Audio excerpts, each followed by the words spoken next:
Hello my lovelies, welcome back to another video. So today we're going to be doing a girl talk part 3. The other two went really well and I really enjoy kind of like just talking. Maybe some topics that like aren't ideally spoken about but should be spoken about. That's kind of like the theme of these girl talks, sort of like a big sis kind of vibe. But of course it wouldn't be the same if I didn't do like a mukbang at the same time. I swear I'm always ordering food for these YouTube videos, it's so bad. We've got the food over here which you might be able to see. We did get a McDonald's and I'm absolutely starving. I haven't had anything to eat today, and of course we've got Monopoly stickers to pin as well, so I thought that'd be quite exciting. So before we get into the questions and topics, I'm going to peel the stickers and have a little bit of food.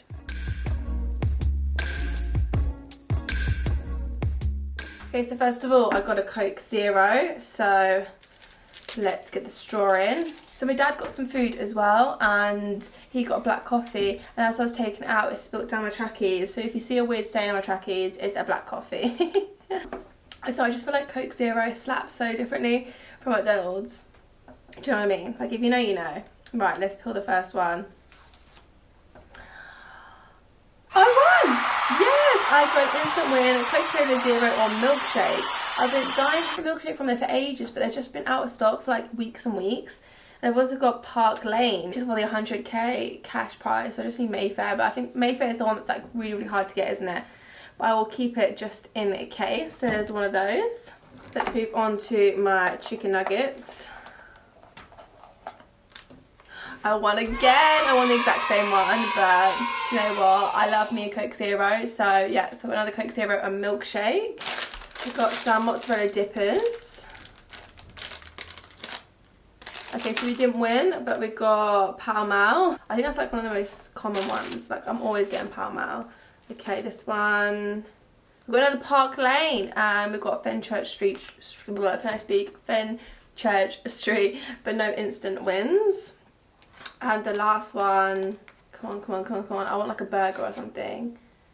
Oh no, I just got out of the station. But no worries, because we won twice, which is pretty good going. So what I'm going to start with, I'm going to start with my double quarter pound with cheese, have a few bites, then find these questions up on my Instagram. It looks so good, right? Also, another side note, I've got a really bad throat, so if I'm sounding a bit weird today, that'll be why. Right, let's get stuck in. I usually get a Big Mac, but I thought I'd try out a quarter pound with cheese first. I said no pickles and they put pickles on. Gross. Oh my days, I'm so hungry.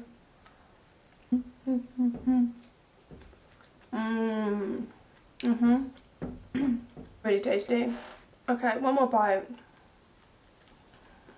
Okay, so it's really interesting, like whenever I do these videos I always get like a couple of topics that always crop up, but not just once, like loads of people say this. It's always about toxic friendships, which I find really interesting, and I'm pretty sure I've spoken about toxic friendships on both my other kind of like girl talks. So if you want to listen to what I think about that and kind of like the advice that I give, I do recommend checking out my other two videos. But for this video I'm going to try and pick topics that I haven't discussed like at all. So our first topic is going to be how to balance work life with personal. So I think this is actually a really good question, especially at the moment where like work life is like crazy for everyone right now, whether it's you're still on furlough or you're just heading back into like work properly. You still have to work from home and you struggle with like working from home and then balancing like the personal, like when to switch off, that kind of thing. I was also actually speaking to my friend literally a couple of days ago, and we were talking about how managers always ask you to sort of like work overtime, or you know, this month we've got to go, you know, really hard and you've got to work your ass off and that kind of thing.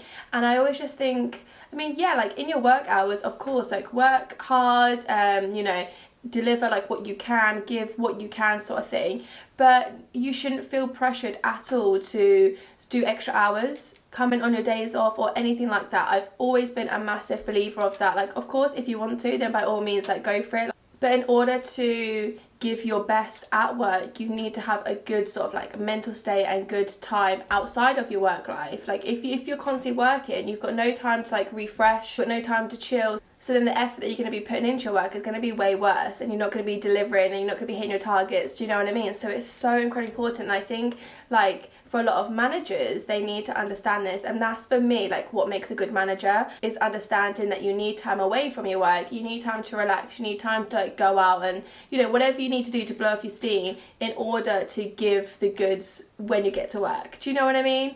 I'm just gonna have another bite quickly. That's good stuff. So for me, like, that's probably the best advice that I can give. Like, know when to say no, know when to stop working, know when to be like, oh my god, like I'm exhausted this week, no, I'm not going to go in and do overtime, I'm going to use this weekend or use my evenings to chill out, do something for myself, so then I can go back to work refreshed and give my best and give my all. And if your manager doesn't understand that, then screw them, and maybe you're not in the right place. Like, work life and personal life should be balanced. It's just the best way to be. So that's kind of like the best advice that I can give in terms of, yeah, trying to balance both.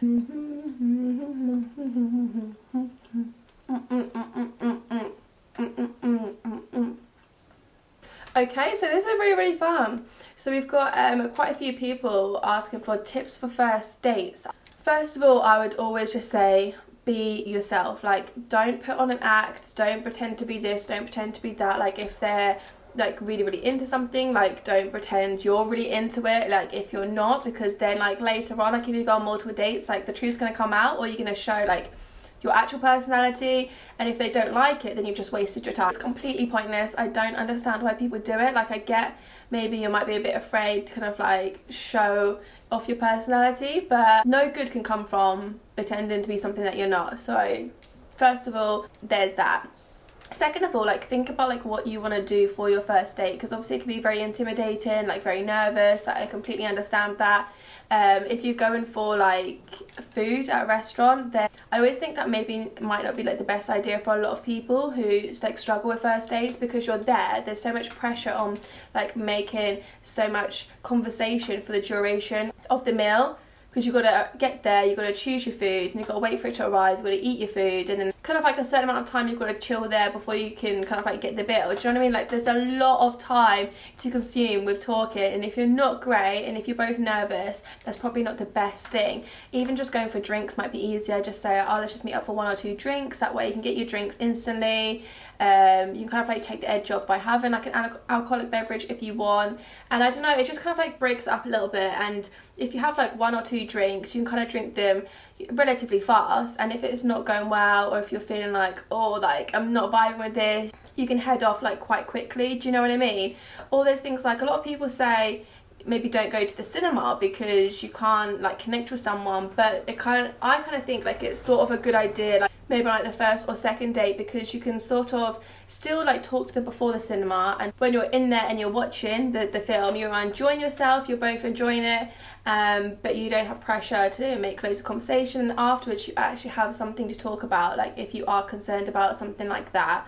So yeah, I personally do think it's a good idea, but obviously each to their own. And lastly, I'd probably say, like, assuming you're talking to this person before the first date, which I know I assume you would be, ask them about their interests beforehand. That's what I would personally do, and maybe like just brush up on stuff that they're interested in. For example, if they really like a certain film or a certain book, maybe just do like a small amount of research, like nothing too crazy, and then you have something then to like talk about. And there's nothing more amazing than listening and talking to someone with something that they're interested in, because they just light up and they absolutely love it, and then you can get involved, and it shows that you sort of like care and you're interested in what they're interested in. And I just think that's absolutely amazing. So that's something that I would do, and again, like, it keeps like the conversation flowing, and then that brings on to like your interests, and then you can talk about it. And yeah, again, when you're talking about stuff that you're really interested in, you kind of like just keep talking and talking, and it kind of, I don't know, like it creates like a nice atmosphere. Do you know what I mean? So they're kind of like 3 tips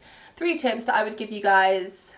Yeah, I hope that's helpful. I need to finish this burger before it gets cold, but it's still super tasty. I think I'm going to move on to my mozzarella dippers. Okay, this is really interesting. So someone said, would you stay with someone who DMs/flirts with random people but you know would never meet them? This of course is definitely like an opinion thing, but I assuming like certain people kind of like don't know whether it's right or wrong, so they're kind of like asking for advice. I mean, the short answer, if you've got a problem with it, then yes, it is wrong. End of story. Like, no matter who you're with, who makes you feel like you are wrong, who makes you feel like you're being dramatic, or you're making, you know, a mountain out of a molehill or whatever, like, no, if your opinion is that you don't like it, then you don't like it, end of story. If they've got a different opinion, then you're just not with the right person. That's just how it is. Like, there will be lots of people who think that there's nothing wrong with it, and they should be with someone who doesn't think there's anything wrong with it. Do you know what I mean? Like, you should be with someone who has the same views, opinions, values as you, because otherwise you're just going to get hurt. Me personally, I could never be with someone who flirts with anyone else, even if they weren't going to meet up with them. No, there's no to flirting, there's no to DMing someone. And you've got to remember as well that even if you're not flirting, if you are, I don't know, just DMing someone or in, you know, in someone else's messages, it doesn't always have to be sexual. Like, you can emotionally cheat on someone as well. Like, there's different forms of it, and you should be with someone who respects you. In my opinion, like, you wouldn't want to even do that. Like, do you know what I mean? Like, you should be with someone who is like, that wouldn't even go through their mind. Do you know what I mean? But of course, like I said, it is an opinion thing, because there could be like two people who are together and they don't class flirting as cheating. Each to their own. But me personally, that's my views and that's what I think. So if you are struggling with that and you do have a problem with it, then don't let anyone tell you different, because, you know, your opinion is your opinion. It's just, if they don't agree with it and don't decide not to do it for you, then yes, you should probably be with someone else. As much as that's a kind of like harsh reality to face, but that's, yeah, that's what I think, and I hope you sort it out. Oh, you've got a little bit cold. I just got a phone call and I've no idea who it is. Okay, so we've got another question. This is something completely different. It says, if someone wants to get into YouTube, should they invest in lights and camera and editing software? So, no, you don't have to at all. Like, it depends obviously what you can afford, what kind of like level you were doing it at. Like, me personally, when I first started, yes, I invested in the camera. I've got a ring light, I've got a stand, obviously I've got a backdrop. I've got lots like little bits that kind of like help. I've got my editing software. But that's just me personally. Like, I feel like it gives it more of like a professional feel to it, and considering that I would like this to be a part of one of my jobs, I feel like investing into good quality equipment and good editing stuff kind of like helped me get to where I want to be. That's just me personally, but I know a lot of YouTubers who do just use their phone. Like, you know, some of the iPhones have great cameras now and they literally just set it up and they're good to go. So it's completely up to you and what you want. I do think there is a bit of a difference. Like, when I do look at sort of like iPhone cameras to my cameras and my setup, I do think it does look a little bit different. That's just me personally. Like, I feel like the quality is different, but it doesn't mean to say that like I'm going to do any better than anyone else. You know, at the end of the day, if my content isn't good, then I'm not going to do well on YouTube. Like, if you're going to use, you know, a iPhone but no equipment and your content is amazing, then you're still going to get the views and you're still going to get the subs. And then later down the line, when you're getting paid for it, then you can obviously invest in a camera, ring light, or whatever you want to use. So it's not the be all end all. So if you are looking to get started, don't worry about any of that. But if you do have the money and do want to invest, then totally go for it, because I have, and I think it's some of the, you know, it has cost a lot of money, but I think it certainly has suited me well personally. So yeah, like, I hope that's helped. But, you know, of course, if anyone wants any like links to the stuff that I use, then just let me know in the comments and I'll like pop links and stuff. I can send stuff over, so that's not a problem. I feel like a chicken nugget. I want a chicken nugget, and I'm really worried that my food's all like cold. So I've got my sweet and sour dip, which I think personally is my favourite one with chicken nuggets. I'm not going to eat the chips because I never do. It has gone cold, unfortunately. I feel like it hasn't even been here that long. Oh. But to be fair, with the sauce, it's good nonetheless. Well, this one's really, really cool. So someone said, advice for keeping it fun in a long distance relationship. Wow. Okay. Sit down, ladies and gents. I mean, I think this is really, really obvious, but if you haven't already, FaceTime is your new best friend. I mean, you can send sort of like nudes, you can send videos and stuff like that, but it's a whole nother experience, it's a whole new level if you FaceTime. Like, let's be honest, ladies and gents. And there's only so much you can do with a photo, do you know what I mean? And especially if you've been long distance for a long time and you're just sort of like reusing the same sort of things and you're redoing the same sort of things, like you want to spice it up and you want to take it to the next level, like that's completely natural, it's completely normal. So definitely, if you haven't tried it already, FaceTime is a great thing to kind of like try out. Obviously you can be like quite nervous, but kind of just think of it as you're not really on FaceTime. Like, think of it as like you're together, you know, you're face to face. And obviously if you know, assuming you do that like all the time when you see each other anyway, like there's not much of a difference. So sort of take that pressure off of like, oh my god, there's a camera, and just see it as you are just with the person. That's kind of like the best advice that I can give in that kind of sense. And if you have done FaceTime a lot, if you haven't already done this, you can think about spicing it up with like outfits, you know. So buy something really, really cute or sexy, whatever vibe you want to go for, and then maybe just randomly FaceTime, and you're not, it's not just the same thing, do you know what I mean? Like you're in something different, and then it's kind of like, oh, okay, I wasn't expecting that. It kind of gives like the element of surprise, and people love that, do you know what I mean? They love that in a relationship. As well, I think that the surprise factor is quite good because, I don't know, I feel like planned sex or like planned sexual activities, let's put it that way, can be a bit of a like a downer, because when it's planned, like especially if you are long distance, sometimes you have to be like, oh, you know, are you free this time, or like, you know like it's going to be this evening because that person's free. So if you can do it spontaneously and do like a little surprise, then it's a bit more, I said, you know what I mean? Like, it's got that little extra kind of like add to it, which I think is really, really nice. If you haven't already tried, you can use sex toys. Now, I feel like different people kind of view them differently, so not every single relationship is gonna allow them. I do know of some couples that don't like agree with using like sex toys in their relationship, so again, it's each to their own. But if you know that your partner is comfortable with them, you could, you know, surprise them with a sex toy, or, you know, buy one for yourself and then use it on FaceTime, or do you know what I mean? Like, yeah, I would just say like make sure like your partner is like comfortable with that sort of stuff. Chicken nibble on my chicken nuggets. And lastly, I don't want to like go on and on about like each different topic, so I'm trying to stick to like 3 things per topic if I can. But lastly, I'd remember that, like, especially for women, like, foreplay doesn't start just right before sex. It just doesn't. Foreplay can be anything from like sending messages, you know, hours in advance. So if you're trying to spice things up and keep things spicy in a long distance relationship, you know, you can start all this foreplay way before, like for example, if you're going to do in the evening, by sending sort of like dirty messages, or maybe a picture like before the actual event, you know what I mean? Like get it going, that kind of thing. It builds the tension, it builds like a connection between you two, it gets you both excited for what's going to happen later, instead of just like, oh okay, like nothing during the day, and it's like, okay, let's just all gadgets go. Like, do you know what I mean? Like, I feel like foreplay and stuff like that is so important in like any relationship, but especially long distance, because you do have to kind of like give a little bit extra, and you do have to kind of like keep it fresh and keep it going. So I do recommend something like that. Even if it is something small, like I said, you could send some messages beforehand, you could send a picture, a video, whatever you want to do. I do recommend sort of like starting off quite early, so like it builds and builds and builds, and I feel like you just have a better experience when there's something like buildable like beforehand. Like, maybe not all the time, but yeah, let me know. I mean, if anyone wants to add anything in the comments, then feel free. Okay, I think I'm gonna do 2 more, because I'm not too sure how long this video is gonna be. I feel like I've been talking, but you're never actually too sure. So we've got a girl that says, "Ooh, my friend told me a dating dilemma last night. Dating an ex-friend's ex-boyfriend."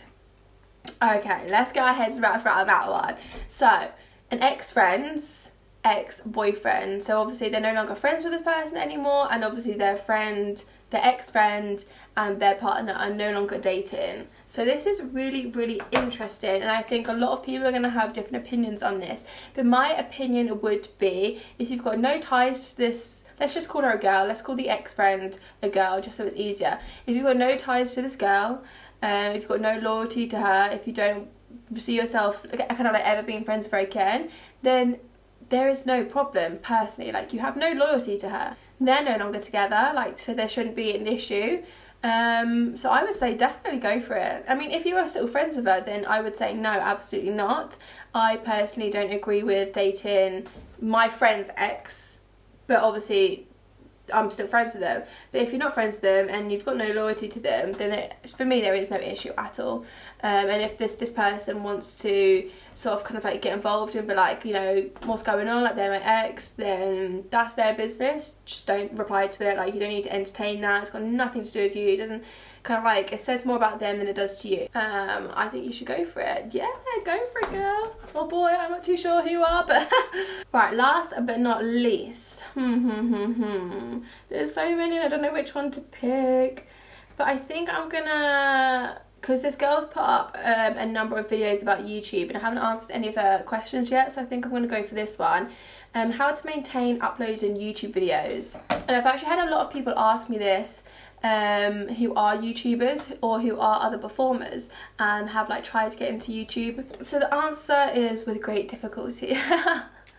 It really, like, during lockdown is when I started, one of the lockdowns, maybe the second one I think it was, and at that point like I had all the time in the world because I wasn't working, so it was easy for me to get the content out quick and fast and get good content as well, because I could spend like a good amount of hours like filming for you guys. And obviously now that I am back dancing, modelling, acting, it is increasingly difficult because not only have you got to film and put in effort and money into your videos, you also have the editing side of it as well. So there's lots of kind of like behind the scenes stuff which you guys probably don't see, and it is difficult to balance everything, especially if you don't get paid for it. You've got to put like the paid jobs first, of course, that's just natural.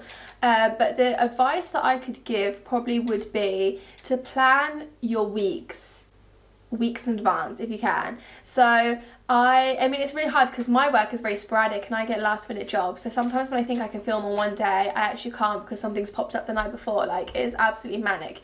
But for example, right now I know I've got a busy few weeks coming and I know that I'm going to be in London, so I'm not going to have my camera, I'm not going to have like my setup or anything like that.